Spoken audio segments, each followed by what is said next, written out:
Teun.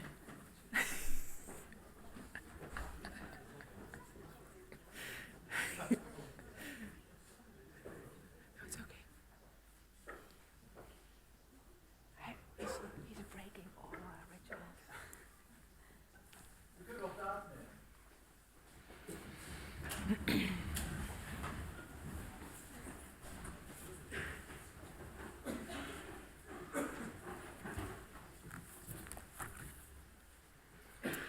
Dear ladies and gentlemen, dear Professor Dekker, dear Teun. Did you already look behind you, Teun? I told you it's crowded. I said we should have rented the church, but it is fitting, it is fitting, it is fitting. Welcome, everyone, to Flannel Thursday. I'm going to reveal some secrets, Teun. Fear not, you're not in violation of this academic session's dress code. Reports suggest that Professor Dekker shows up to work on Fridays dressed in a flannel shirt, and thus he has created Flannel Friday. Is that really official terminology? Wow. And I'm so glad that on this Flannel Thursday, our red robes, a primitive predecessor of the flannel shirt, are a tip of the hat to our iconic colleague.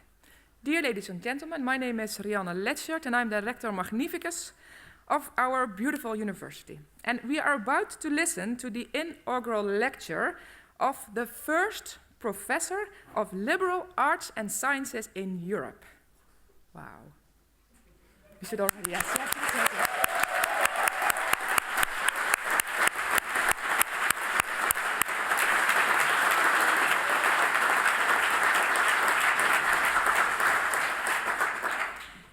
And I am convinced that there is no one better suited for this chair, not only because he stood out for his enormous intellect and wide interest from early childhood, and because he himself took his bachelor's degree at a university college, but also because Professor Dekker is a driving force behind our own Liberal Arts and Sciences Honors College, UCM, everyone knows it here. And it's our privilege to have him as a colleague, and I will explain to you why. Okay, Teun, be careful, To begin with, he is an inspiring teacher through and through. In his capable hands, knowledge transfer is never haughty or patronizing, but always inspiring. He does not shrink from a little moonwalk in front of his students. I really hope you've all seen it. I've seen it once, it's fabulous. And always in the service of knowledge transfer. To Teun, teaching is a form of theater. Probably why you're all sitting here. That will be revealed later. We have a new tradition at our university. So these are the new professors of the future. And art has also played a very important role in education and also for Teun. It allows us to get an instinctive notion of complex concepts before fully understanding them intellectually. Teun, to the benefit, delight, and maybe occasional exasperation of his students, is inventive and fearless in that regard, turning lectures into a performance, making them fun, not only passes on ideas, but also a passion for acquiring and playing with ideas. That idea is at least 2.5 millennia old. Ancient Athens had her smartest and most creative citizens explore the human condition in drama competitions. How can individuals in a society navigate their baser instincts in pursuit of a higher goal? We can think of Oresteia, which illustrates the compromise that sees justice through law replace retaliation, or think of Sophocles' Antigone and the need for civil disobedience when the individual's moral responsibilities clashes with unjust legislation. The strong connection between respecting the individual's right and establishing mechanisms that work on a communal level is one of the areas Professor Dekker likes to research and discuss also in a very philosophical way with his students. And I've once watched such a performance and I just loved it. It indeed was a form of theater. That period, 2.5 millennia ago, coincided with the foundation of democracy as we know it. And I don't think that's a coincidence, and abolition of tyranny always comes with a loss of stability. For good democratic decisions, citizens need to be passionate about the common good and have a firm understanding of the obstacles that need to be overcome. They need to be as aware of their own needs and expertise as they are of their ignorance and limitations. They need to be open to new ideas and have the ability to critically analyze them. And I know Professor Dekker shares my view that there is no better way of producing such citizens than a liberal arts and sciences education. He has joined forces with 5 other university colleges around Europe to find ways to further enhance practices that foster co-creation and student engagement. The S in create, that's the word of the project, stands for students, and I assume that is one of the reasons why this collaboration makes him so happy. Speaking of happy, the sight of Professor Dekker walking through the streets of Maastricht never fails to make people happy. With music in his ears, he literally dances from his home in Ceramiek to our famous Swingelput. And because life is a ball to which you have to bring your own bunting, he wears jackets with a very colorful lining. It doesn't matter whether Professor Dekker gives a lecture on philosophy to UCM students, opens a festive dinner, or chairs an academic session during which students get to question an eminent mathematician, like last week when Sir Roger Penrose visited our university. Professor Dekker has a remarkable personality. And if an occasion requires singing in front of an audience, like UCM's Open Midnight, I was never invited there, by the way, he will not shrink from that occasion. This and so much more makes him special and especially inspiring. He has become the teacher he would have wanted to have had himself. A bit like John Keating, the charismatic, energetic English teacher who inspires his students in the movie Dead Poets Society. A bit like Professor Gerald Cohen, who we met in Oxford and who became his supervisor. Cohen would also sing during lectures, so my expectations for the lecture that we are about to hear here are pretty high. You're breaking protocol anyway already, so it's fine. Now, thanks to those influences, fictional and real, Professor Dekker has developed his own iconic style of teaching and living. As John Keating puts it, and I quote, "You must strive to find your own voice, because the longer you wait to begin, the less likely you are going to find it at all." End of quote. But before we listen to your own voice, Teun, I want to congratulate you, your family, your friends, your colleagues, and your students with whom you are celebrating this very special day. They are probably even prouder of you than I am. Look at their faces. And that's how it should be. I will close with another quote by John Keating. No matter what anybody tells you, words and ideas can change the world. Professor Dekker, the floor is yours.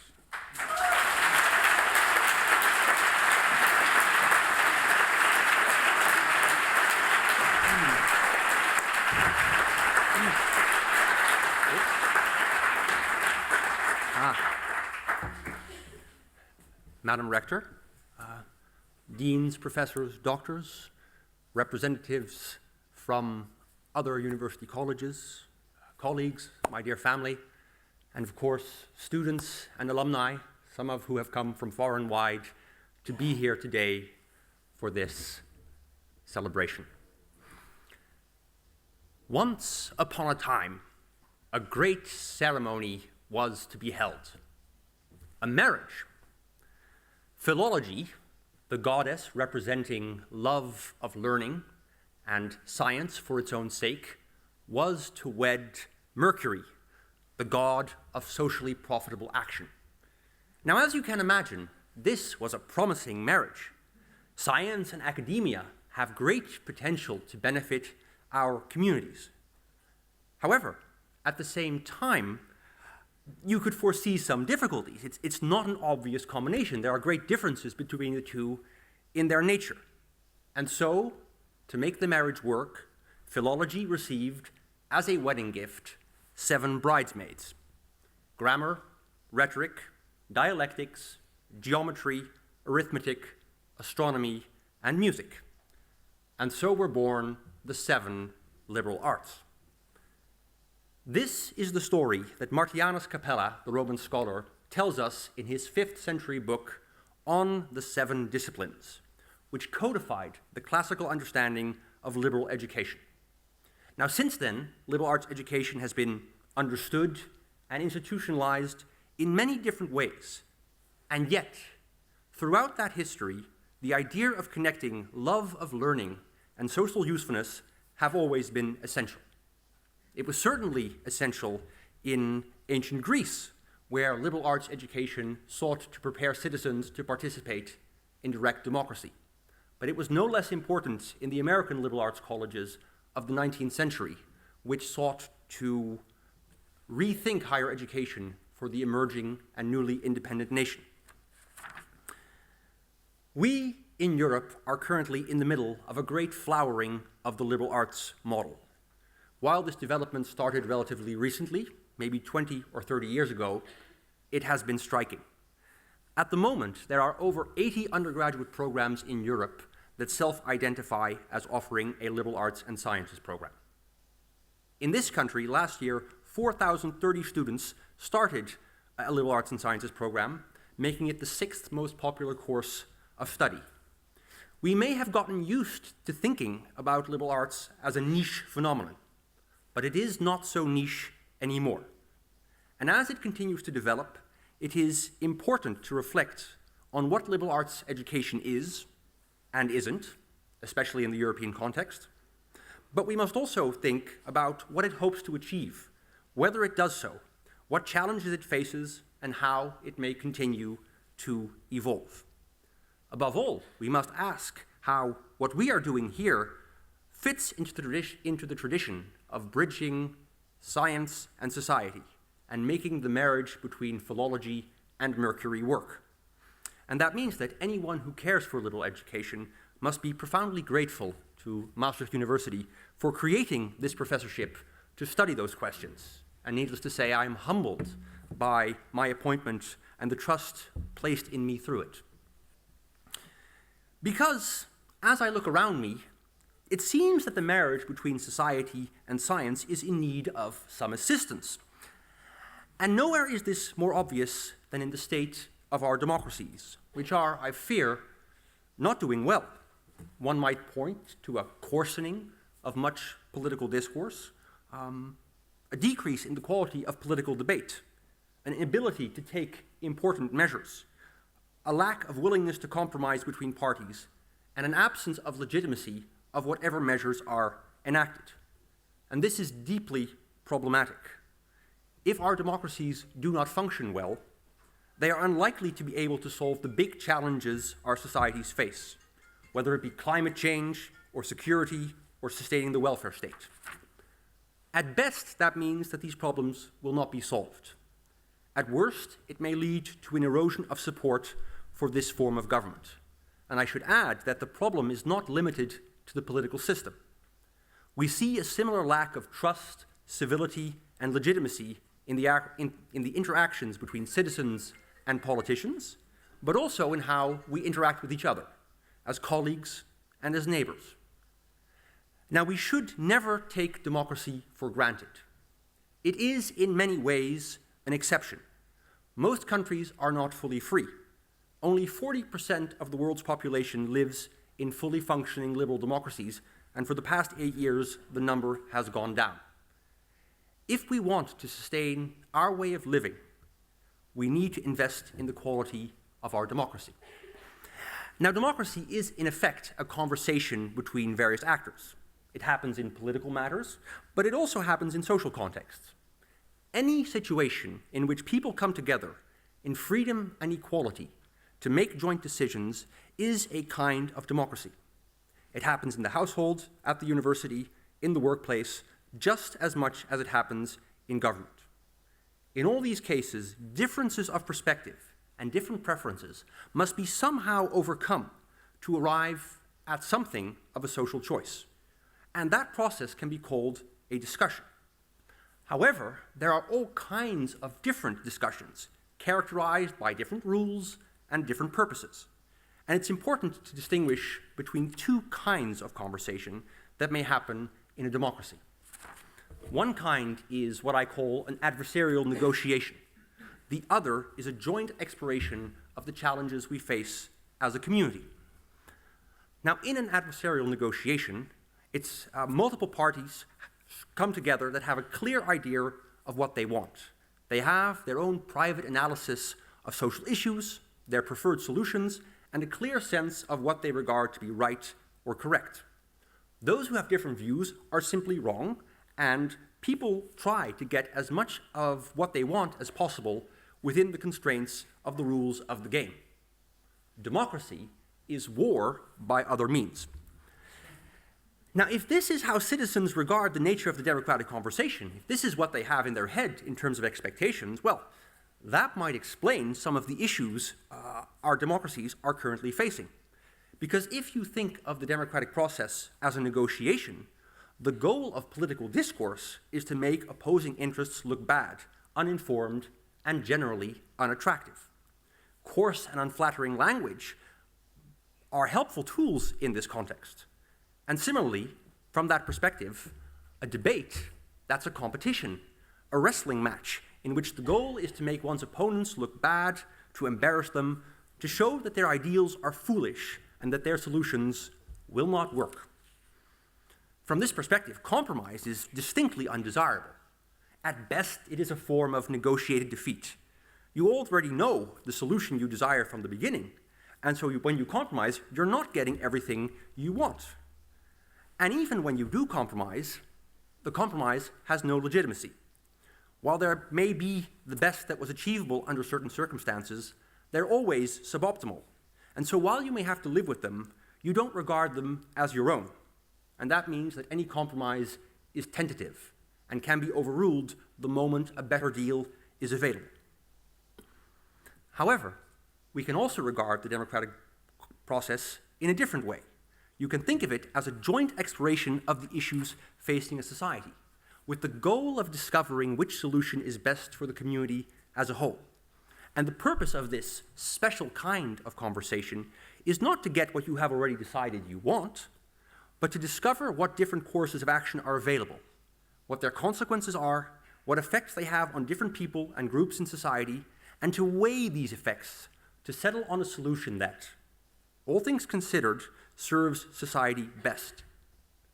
Participants in this kind of conversation are interested in finding that solution. That's what they regard as their self-interest. And they are willing to regulate their conduct in those discussions to serve that goal. That means that they are open to changing their assessment of issues in response to the contributions of others. And they seek to understand actively matters from different perspectives because they know that this may reveal important insights. Now, this is the true democratic conversation. And if citizens enter into the democratic conversation in this way, you get a very different democratic process. For one thing, coarse and unflattering language, they have no value because they undermine the process of finding joint solutions to the problems we collectively face. A political debate is an opportunity to explore issues and understand what the consequences of different solutions are from different perspectives. And that gives you a very different style of debate, one that is less concerned with making opponents look bad than it is with engaging fellow citizens and their ideas. Compromise in this context takes on a whole new meaning. It is not a negotiated betrayal of your own ideals, it is the outcome of a process of finding the best solution for the community as a whole.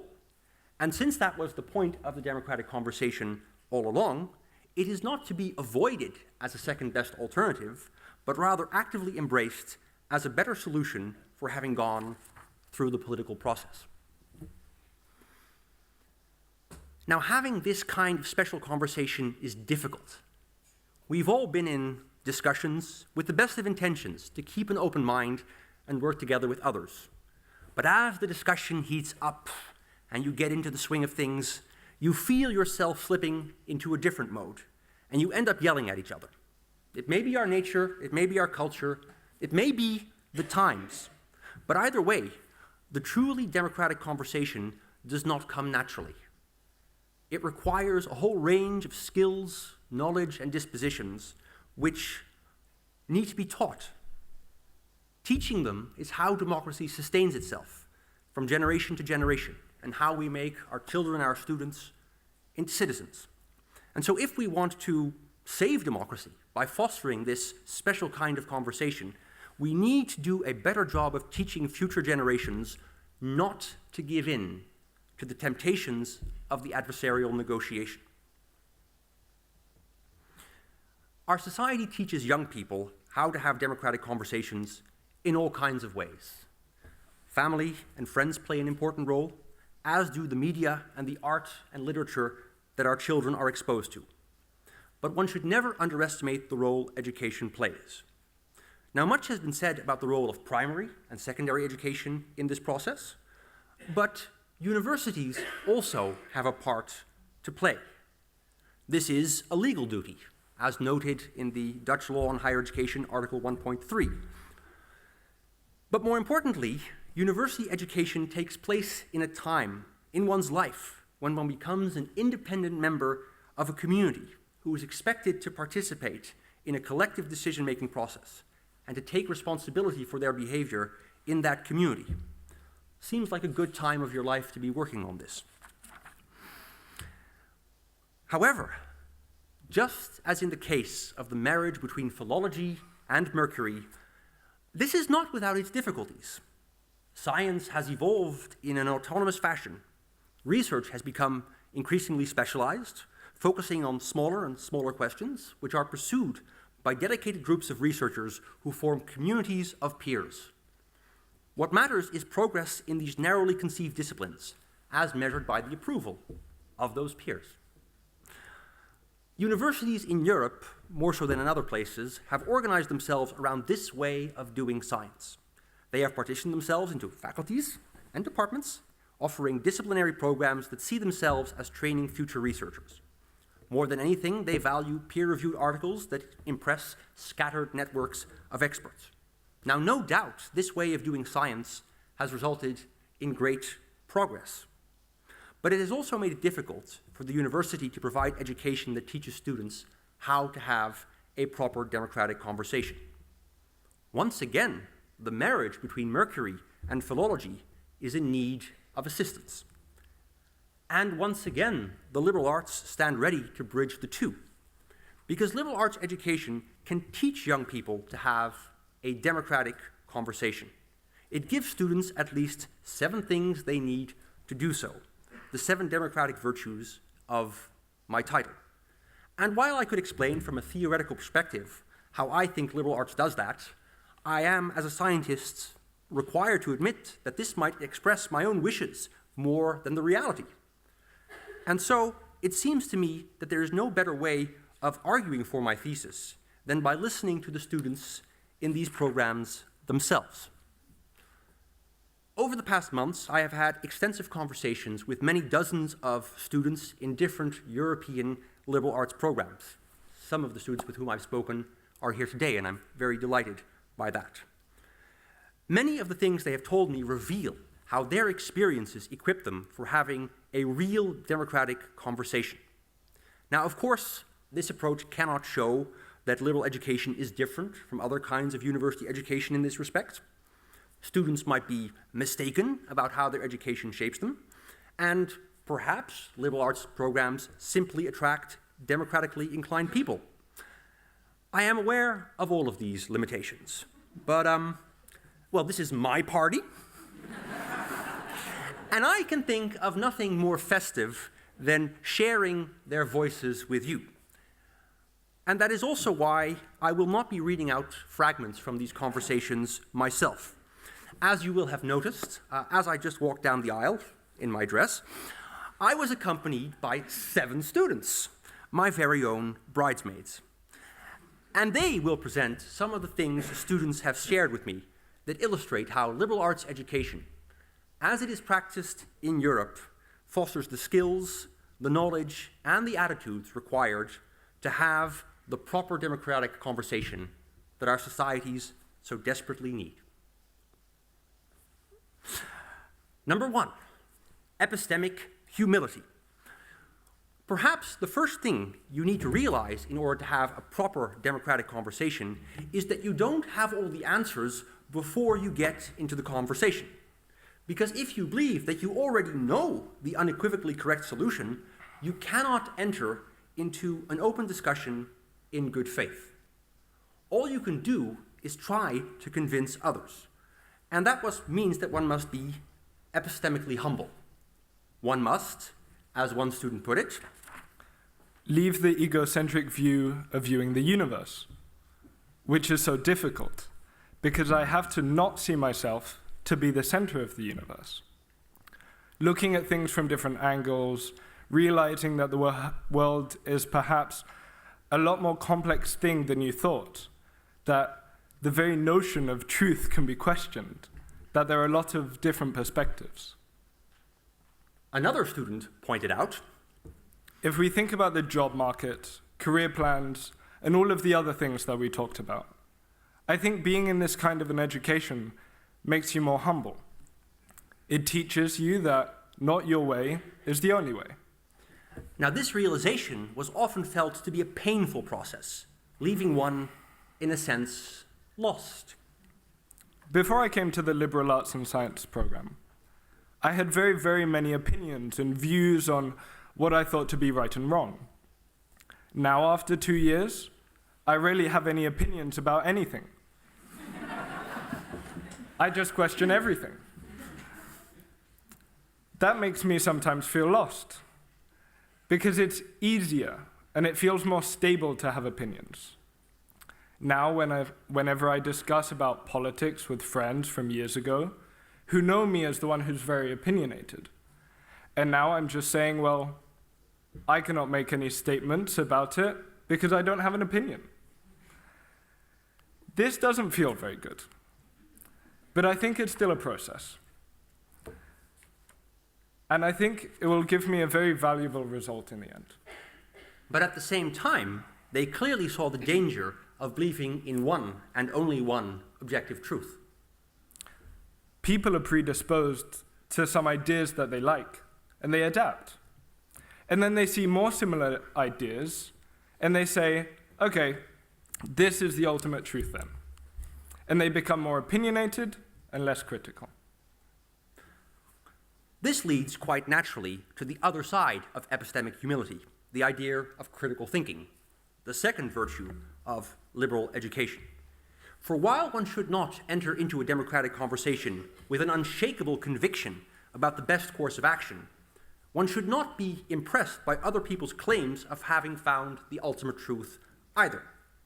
If you do that, you're surrendering your place in the democratic process, and the conversation ends before it gets started. Rather, one must constantly be willing to challenge conventional wisdom, approach every opinion with caution and skepticism, and stand ready to challenge the grand narratives, because the grand narratives threaten to suck the oxygen out of the democratic process. And students felt that this was one of the most important things they got from studying liberal arts.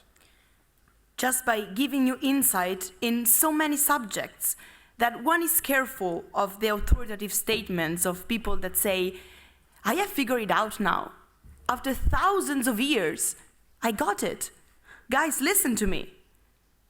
You can say, yes, maybe you got something, but let's be careful. Maybe your idea is not completely refined yet. Let's talk about it.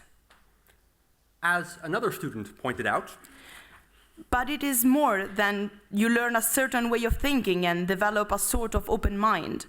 Also to approach any disciplinary question and to be able to navigate, not always be stuck with one field. Now, what is that certain way of thinking? This might sound a little bit cliché, but I think having a really critical tendency towards things that are generally accepted has caused me a lot of trouble at family gatherings or with families or friends. But I think it has really sharpened my view for things and for problems, for stuff that is normalized with others or normalized in the eyes of others. I think this is really something that is crucial. Now, moreover, students are often quite explicit about how the education they have received teaches them this critical attitude. One student remarked, Well, the criticalness, that's just what's stressed all the time. To always question, always be critical about it, always try to get deeper into it. In most of my classes, we have the different literatures, and we compare them, and we could see the contradictions that they have, and still the vital points that they make. So just be very reflective of liberal arts and to question that. Then, most of the time, we would also then apply this to real-life cases, so that you see how does the theory then play out in the real world. And then we see a lot of the things that you take for granted. When you question them, then you might see the different perspectives to it. and while this constant questioning might make you sad or get you into trouble at family gatherings, some ultimately experienced it as liberating. Well, for me, with the experience that everything is criticized and questioned, and by this, you're really pushed to see all the boundaries that are set upon you by society or your personality or psychology or whatever. That might be a hard experience to acknowledge or to recognize all those boundaries. Once you recognize them, you can overcome them and maybe see how you can free yourself from them and distance yourself from them.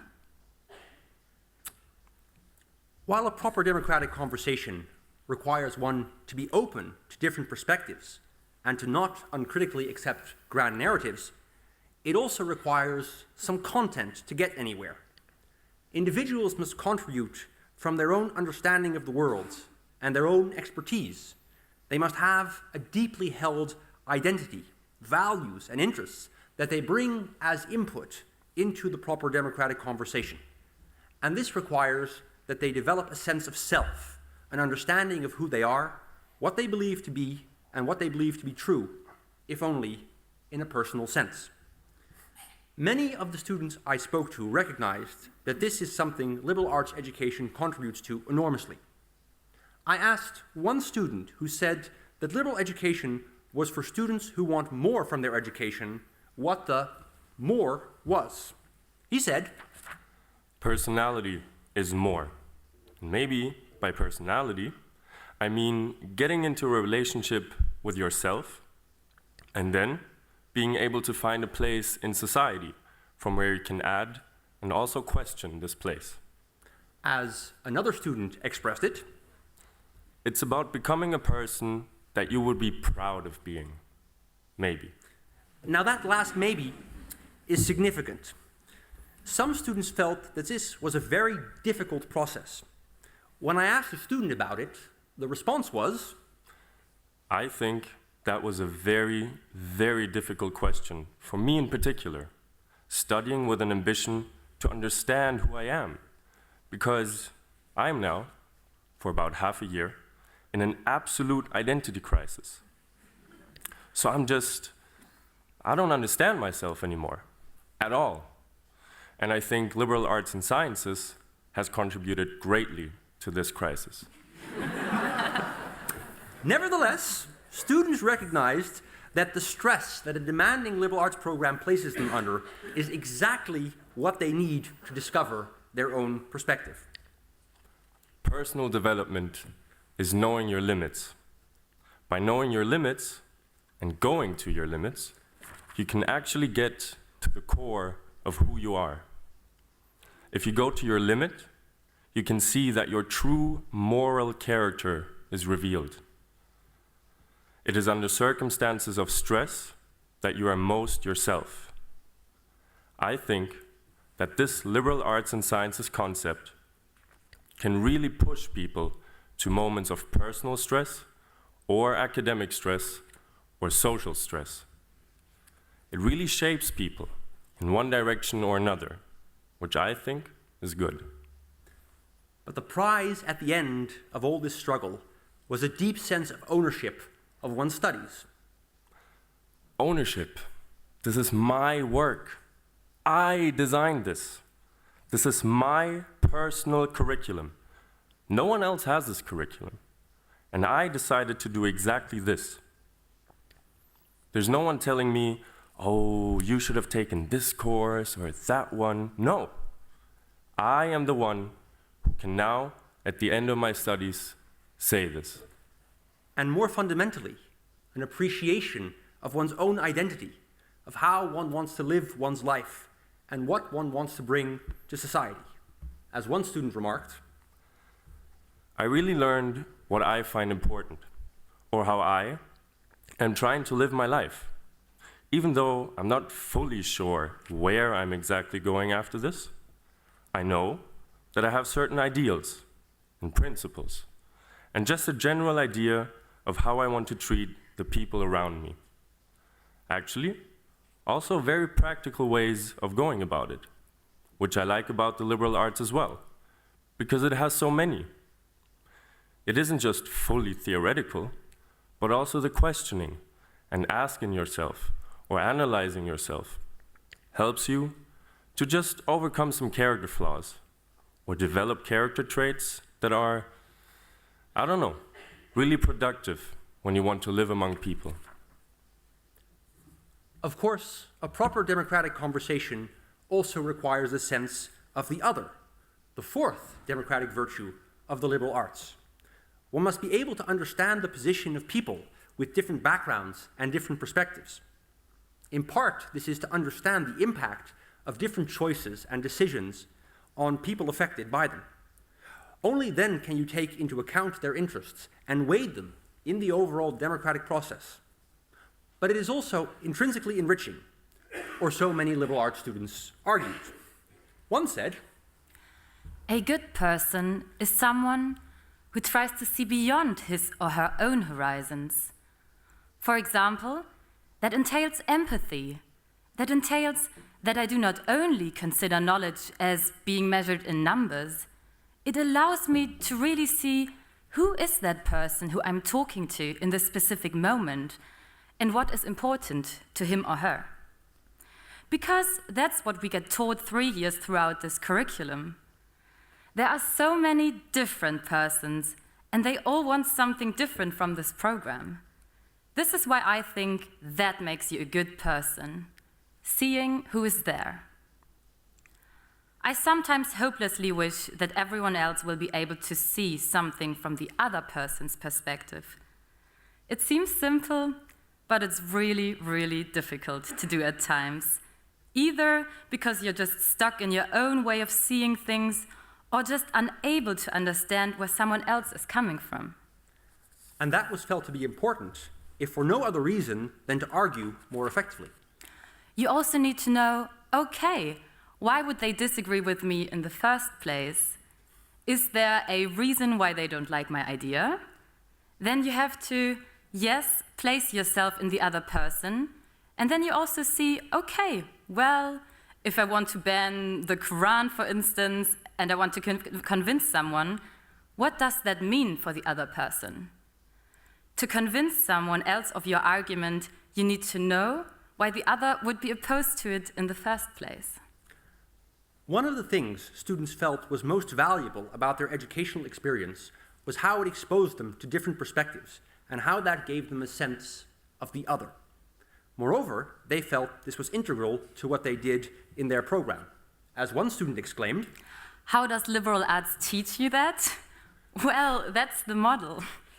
To which another added, Definitely being in contact with people from international backgrounds, being in contact with other languages, being in contact with people who are really very different than I am. It made me more tolerant. It made me more open. It made me more relaxed in just being around difference. I think, unfortunately, many of us are confined to a space that doesn't have a lot of difference and a lot of variety before we get to university. If we dive straight in, just like I did here, and everyone else that comes here does as well, I think that's an incredibly valuable experience. It's so interesting. It's so much fun to be around this kind of diversity. Now, some students were acutely aware of the fact that liberal arts programs do, on occasion, privilege a progressive academic perspective.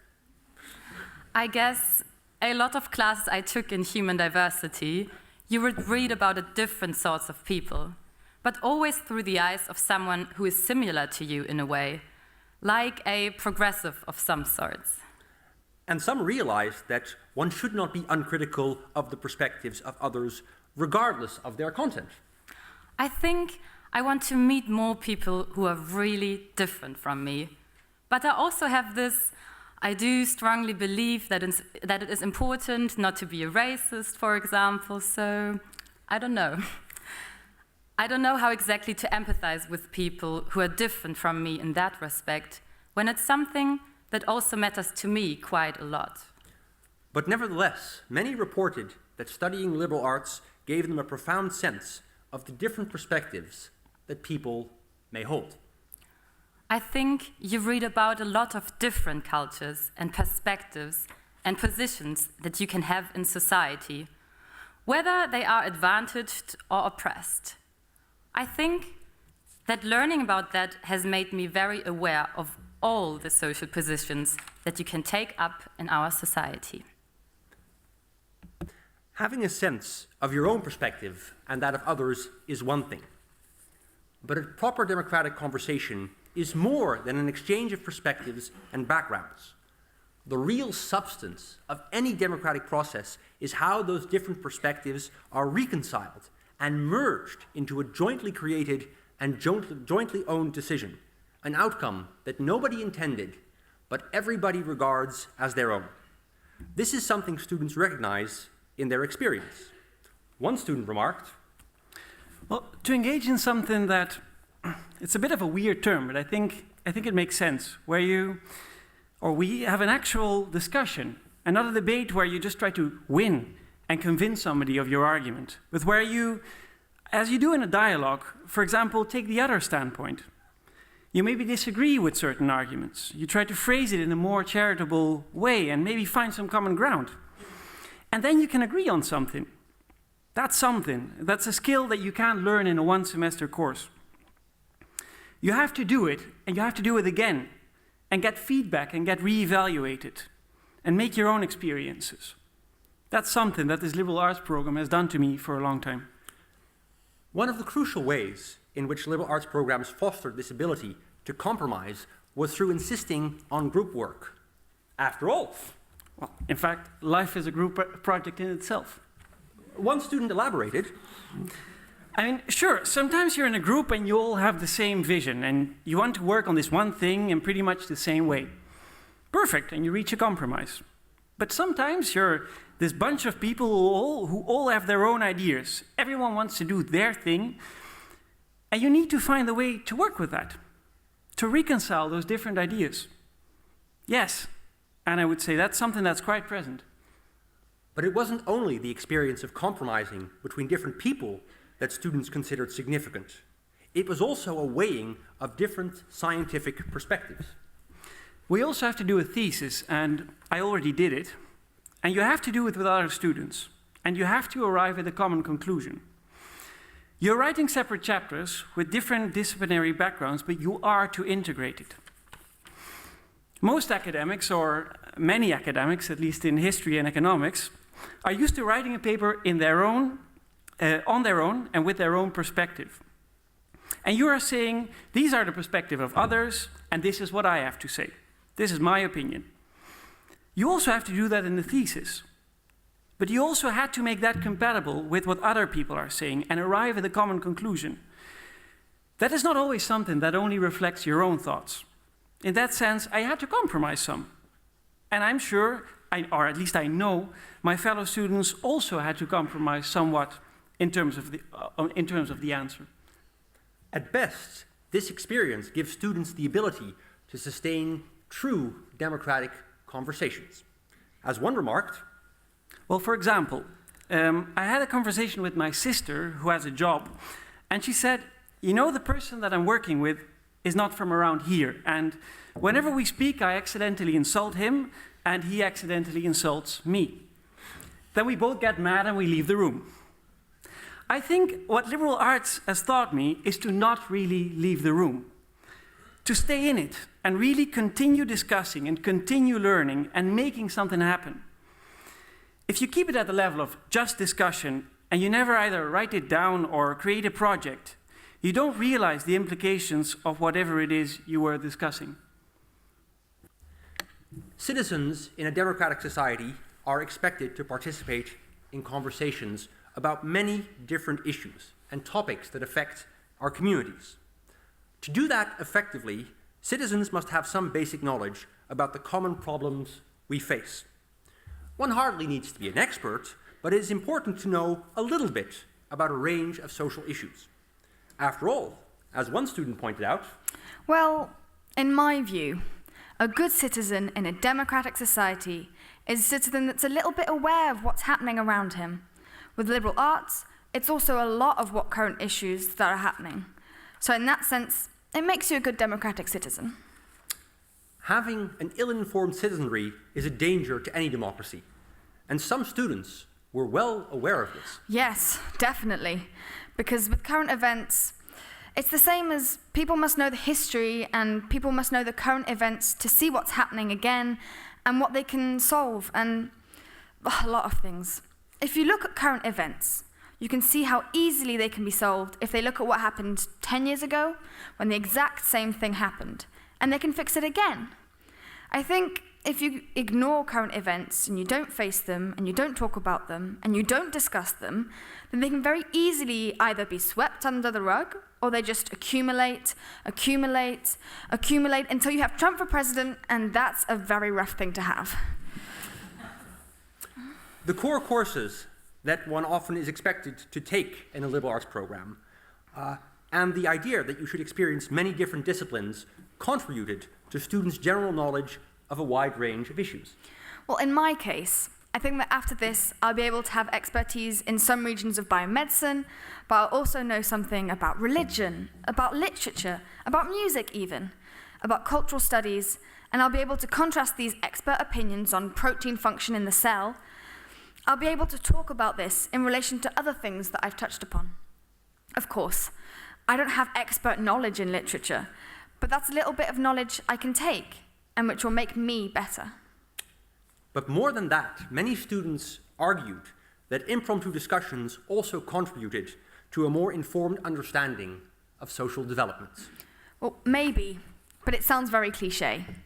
You keep being interested and you keep having conversations about topics, not necessarily things that you discussed in class, but just things that pop up in the news, interesting stuff you read. By the way, did you hear about blah blah? The entire conversation erupts about this and that, factoring in, and what about, remember that and that? I see some pattern from history. By the way, did you know that this and this happened before? Everything is just related to the topic. It just keeps on floating around, and I think that never ends.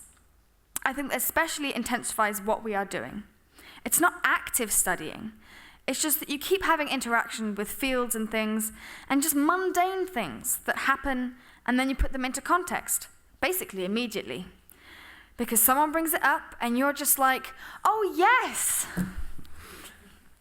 However, being able to have a democratic conversation is not enough. One must have not only the skills, but also the inclination to participate in a true democratic process. One must have, if you'll pardon me borrowing from John Rawls, a sense of democracy, an effective disposition to regulate your behavior so that it contributes to a joint exploration of issues and makes the community a better place.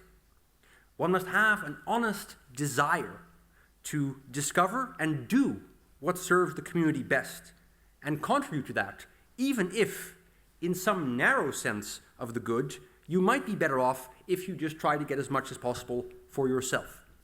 Now, this sense of obligation to make the world a better place and taking responsibility for the greater good is seen by many as integral to what liberal arts education is all about. One student remarked, "You have an effect on the world, no matter what you do, no matter what choices you make. I do hope that those who studied laws, they at least see that. That's the way things work in a way. And then also try to use it to seek change for the world. Not only change in general, but change for the better. And in a very, very principled way, speak with their children and say, okay, well, the way I leave this world, it's better than the way it was when I got into it. Change for the better in the long term. And while many came to the program with this ambition, just as many reported that studying liberal arts actually changed them, instilling in them a desire to make a contribution to the community. I think when I started the program, I always said, I'm not that person who wants to make the world a better place. I'm not that person who wants to go out and save the world. And I was really surprised by all the other students' dreams of, creating NGOs and of going out and doing something. I always said to myself, that's not my aim. I've shifted a little within the course of my studies, and now I think, I want to do something valuable with my life. Still, not that I would go out and try to solve all the crises in the world, but maybe on some small scale. Okay, so how did you get that attitude? Yeah, I think it was just reflecting upon what does work mean to me? What does studying mean to me? How do I see myself in society? How can I use my strengths for anything that I do? I saw that I liked using my strengths for others and for making others happy and contributing, and doing something good. Now, part of this change seems to be inspired by the content of the program and how liberal education tends to expose students to all kinds of injustices and problems.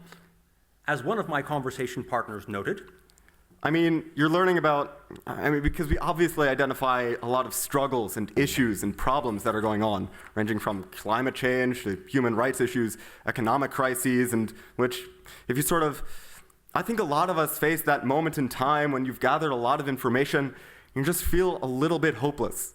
Why the world is not as ideal as we would wish it to be.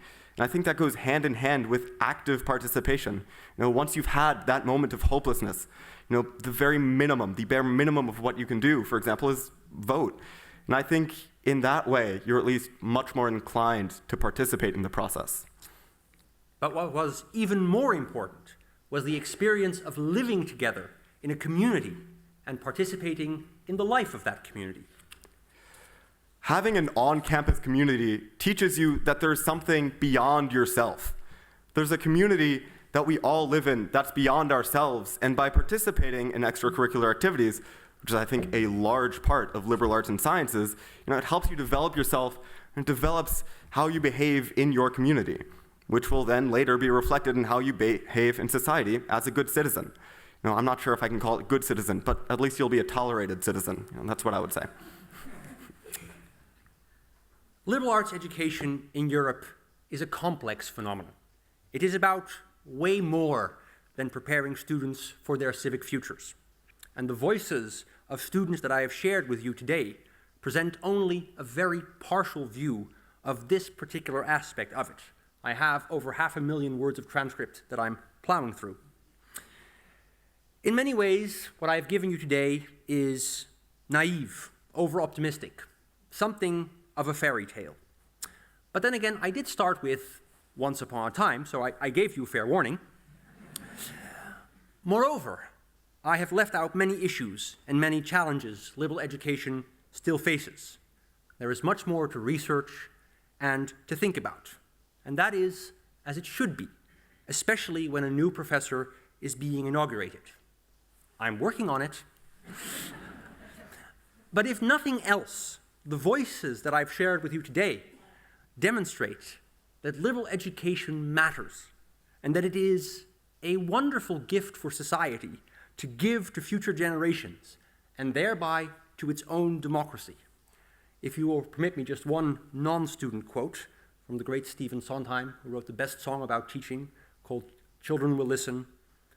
What do we leave to our kids when we're dead? Only whatever we've put in their head. Things that our parents and teachers have said, which were left to them too. That is perhaps the nature of all teaching. We pass on what was given to us. We may add some things, rephrase and refine, but in the end, we are part of a great chain. And so, on this occasion, I feel obligated to briefly look back and to look forward Firstly, looking back to those who have helped me get here, friends, teachers, colleagues, my dear parents, family, of course all my lovely students, thank you for accepting me for who I am, for seeing beyond the craziness. I get it, I'm weird.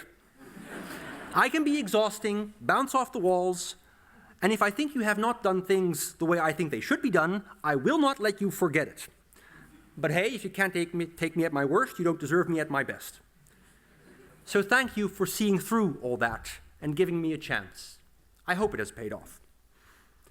And thanks also to all the great writers, thinkers, artists, scholars, dreamers, philosophers, lunar travelers, who have made all the awesome things that have excited me so much. You know, you just have to take a moment every now and then to realize how much beauty and brilliance and ingenuity and creativity there is in this world of ours. And whenever I do that, I feel really grateful. But I also feel, well, a little bit small, as if I have received more than I could ever give back. But then I realize that even the greatest thought and the greatest idea is worthless if it isn't communicated to others and communicated well. So let my contribution be to share those ideas and these insights with other people, and in that way repay my debts.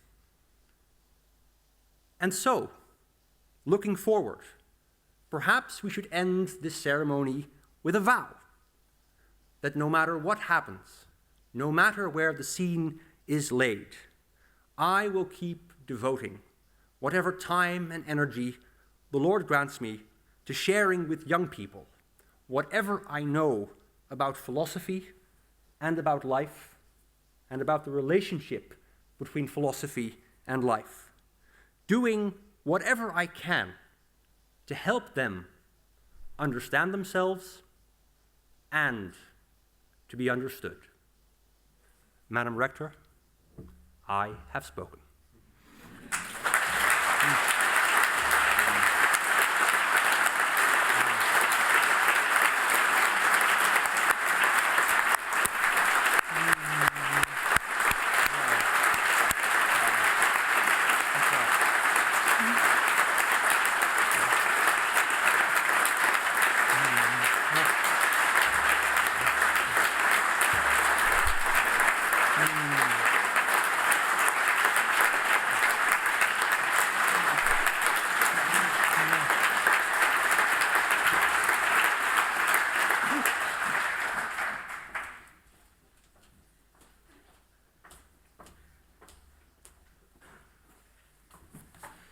That was a well-deserved applause, Teun. Thank you so much for a very entertaining, very insightful, very inspiring inaugural lecture. It has never been like this. I think we should do this every Friday. So anyone who is to be appointed as a professor, this is the new ritual. Huh? I think it was very creative, just as you are. The only thing that I want to add to all your beautiful works is please stay you. That's the best I can advise you. And I will say that on behalf of the entire community sitting behind you. Thank you so much. Thank you so much. We are now at the end of this academic ceremony, and that means that we will be walking towards the reception room, the refter it is called, and you can congratulate the newly appointed professor. I keep saying every week that you should go into that room, because otherwise it's very cold in the corridor, in queuing. So don't do the queuing, just go in, get some drinks, and then find your moment to congratulate Professor Dekker. And I ask you also to kindly give priority to the cortege and the people on the first row. Thank you very much, have a wonderful evening, and this is the end of our academic session.